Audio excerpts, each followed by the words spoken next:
asalaamaaleykum mbokk yi teel a altine ñetti fan ci rajab muy weeru ndeyu koor di juróom-ñaareelu weer ci atum junni ak ñeenti téeméer ak ñeent fukk ak juróom ci gàddaay yonent bi sallallahu alayhi wa sallam dëppoo fukki fan ak juróom ci weeru janvier ci atum ñaari junni ak ñaar fukk ak ñeent.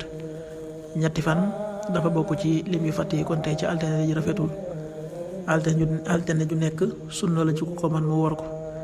ñaanu bés bi yow yàlla na nga ma jéggal, yàlla na nga ma baal, yow yaay baalekat bi tey yërëmekat bi. rabbi xfir lii wa tub alayya innaka anta tawaabu rahim. rabbi xfir lii wa tub alayya innaka anta tawaabu rahim.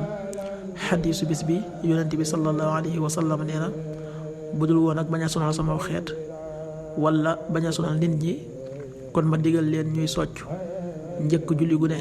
xadiis bi Buxaari ak Muslim nettali nañ ko.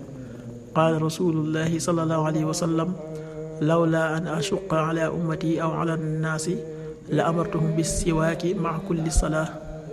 rawaahu Buxaari wa Muslim.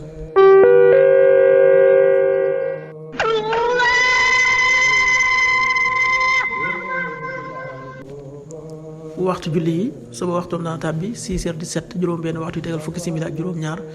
tisbaar 13h42 benn waxtu bu tegal ñeent fukki simili ak ñaar. takkusaan 16h42 ñeenti waxtu yu tegal ñeent fukki simili ak ñaar. timis 19h0 juróom-ñaari waxtu yu toftalul dara. gee 20h11 juróom-ñetti waxtu yu tegal fukki simili ak benn. loolu mooy waxtu julli ci Touba ak li ko wër. bu fekkee nekkoo Touba soo ko féetee penku ñaar fukk ak juróom-ñaari kilomètre ju ne wàññil benn simili. soo ko féetee sowwu ñaar fukk ak juróom-ñaari kilomètre ju ne yokkal benn simili. soo ko féetee gànnaar wala Saalum téeméeri kilomètre ju ne yokkal benn simili. jant bi dana fenk 7h32 juróom-ñaari waxtu yu tegal fanweeri simili ak ñaar.